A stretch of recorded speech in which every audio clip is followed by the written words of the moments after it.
सबसे पहले तो ये बताएं ना कि ये बात बार बार कही जाती है कि 8 जुलाई 2024 को सदर आसिफ अली जरदारी साहब ने किसी इजलास की सदारत की थी, फिर उसके मीटिंग मिनट सामने आए और फिर उसी दिन प्रेसिडेंट हाउस से कोई ट्वीट भी की गई कि जिसमें कहा गया जी कि ये नहरों की जो मंसूबा है इस पर जल्द अज जल्द अमल दरामद किया जाए।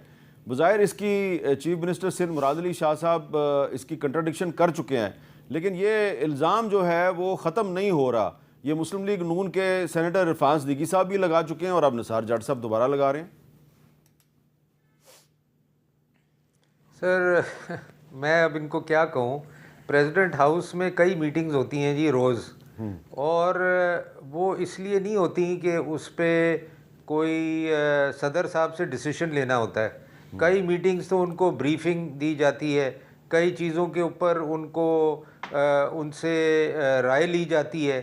मगर आप एक चीज़ आप भी जानते हैं, मैं भी जानता हूँ, और ये दोनों पार्लियामेंटेरियंस बैठे हुए हैं कि सदर साहब कोई किसी किस्म का डिसीजन नहीं लेते, और अगर उनको कोई रिक्वेस्ट भी करनी होती है तो वो प्राइम मिनिस्टर को रिक्वेस्ट भेजते हैं कि, और अपना व्यू भेजते हैं। वो कभी भी ये लिख के नहीं भेजते कि ये आपको करना होगा। हाँ, देखिए, जिस सदर ने अपने इख्तियारात दे दिए पार्लियामेंट को, हालांकि मुझे याद है उन पर इतना प्रेशर था कि ये ना दिए जाएं, उसके बावजूद उन्होंने दे दिए। वो ऐसे काम कर सकता है कि वो पार्लियामेंट की जो अथॉरिटी है, एग्जीक्यूटिव की जो अथॉरिटी है, वो अपने हाथ में ले ले और मिनट्स इशू कर दे कि जी ये होना है। तो ये मिनट्स तो हर किस्म की मीटिंग होती है प्रेसिडेंसी में।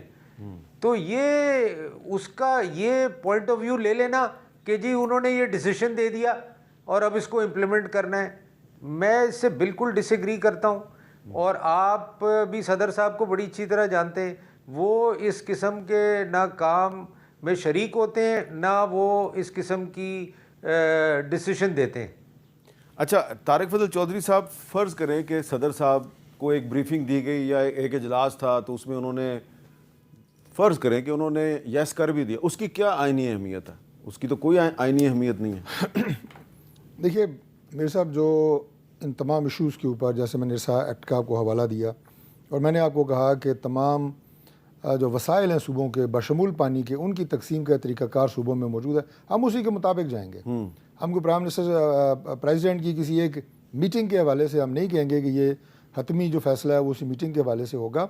मैंने ये कहा है कि चूँकि पाकिस्तान पीपल्स पार्टी वफाक की एक जमात है, लिहाजा हम उनसे यही तवक्को कर रहे हैं और हमारे साथ इत्तेहाद में हैं, कॉन्स्टिट्यूशनल पोस्ट पे हैं, कि वो संजीदगी के साथ इस पर बैठ के बातचीत के ज़रिए इस मामले का जो एक यानी कॉन्स्टिट्यूशन भी और आपस में जो एक्सेप्टेबल एक सोल्यूशन है, इंशाल्लाह ताला वो निकालने की कोशिश कर रहे हैं। हमारा इसके ऊपर यही मौक़िफ़ है।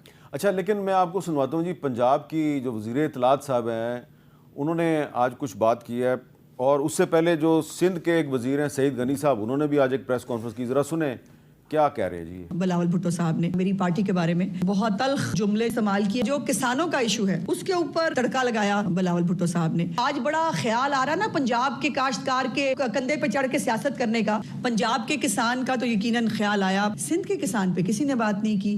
क्या सिंध के अंदर इमदादी कीमत जो है उसका अनाउंसमेंट हो गया है? क्या सिंध के अंदर जो है वो गंदम खरीदारी हुकूमत ने शुरू कर दी है? तारिक फजल चौधरी साहब, ये सिंध और पंजाब की लड़ाई पानी से निकलकर अब गंदम का जो इशू है उसको भी लपेट में ले रही है, इस पर सीज़ फायर नहीं होना चाहिए आपके ख्याल में? बिल्कुल होना चाहिए।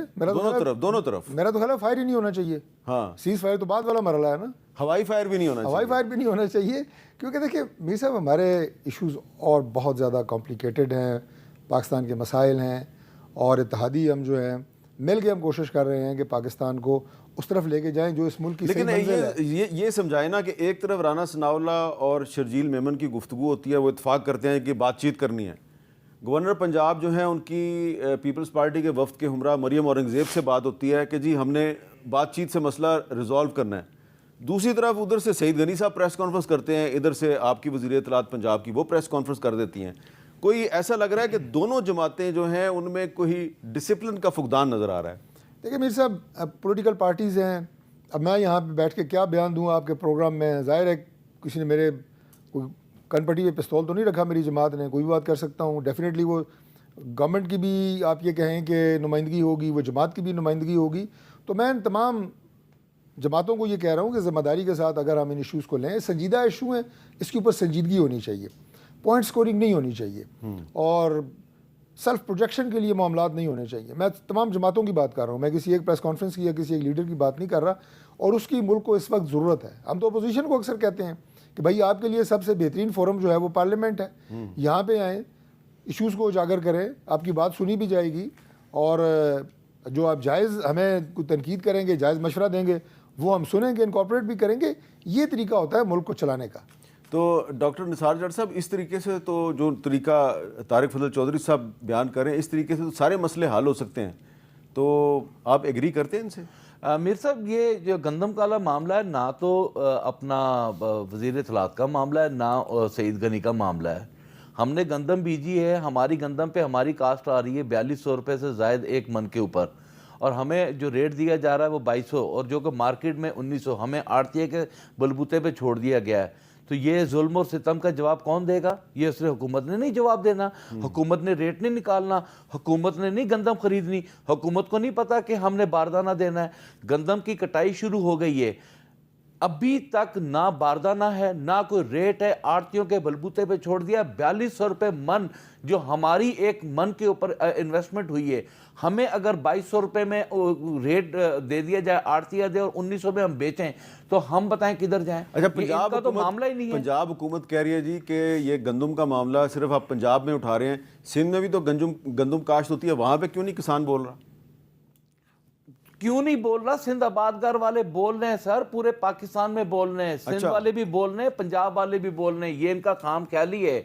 यहाँ पर इसलिए सिंध की आवाज़ आपके सामने नहीं आ रही कि सिंध को तो जान के लाले पड़ गए कि जो उनके पानी पे डकैती डाली जा रही है। और ये मैं कैटेगोरिकली आपके प्रोग्राम में कह रहा हूँ, ये पानी की जो डकैती है, ये पाकिस्तान पीपल्स पार्टी की मुनाफकाना पॉलिसी है कि इनको भी मुतमिन रखना, उनको भी, यहाँ हुकूमत भी बचानी है, अवाम को भी मुतमिन रखना है। ये दोनों चीज़ें पाकिस्तान पीपल्स पार्टी साथ लेकर अब नहीं चल सकती।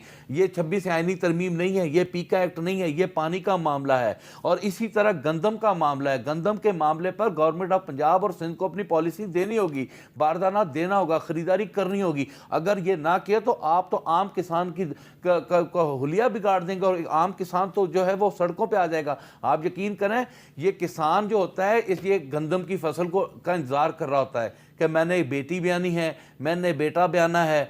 और कई ऐसे लोग होते हैं जिनके थानों में मुकदमा चल रहे होते हैं, वो पेंडिंग होते हैं, कहते हैं जी चंगा कणका निकलन गया तो ऐसे मुकदमा लड़ांगे। इनका तो दारो मदार जो है वो गंदम की फसल पे। गंदम की फसल के ऊपर आलम यह है कि इस वक्त 1900 रुपये रेट जो है आड़तिया दे रहा है, आड़तिया अपनी मर्जी कर रहा है। गवर्नमेंट ऑफ पंजाब जो है उसके ऊपर कोई पॉलिसी नहीं दे रही। ये कह रहे हैं कि नहीं, लेकिन गवर्नमेंट ऑफ पंजाब कह रही है कि हमने तो इस पे पैकेज अनाउंस कर दिया है। उस पैकेज का आज आपके किसान इताद ने प्रेस कॉन्फ्रेंस कर दी, एक सिंगल पैनी भी उस पैकेज के ऊपर किसान को नहीं मिली। ये सब फजूल बातें हैं। आज की प्रेस कॉन्फ्रेंस उनकी आप उठा के सुन लें, किसान इताद वालों की, वो चीखो पुकार कर रहे हैं कि जो पैकेज दिया है वो उसमें एक पैनी नहीं मिली, वो हमारे लिए कोई अहमियत नहीं रखता, किसान के लिए कोई अहमियत नहीं रखता।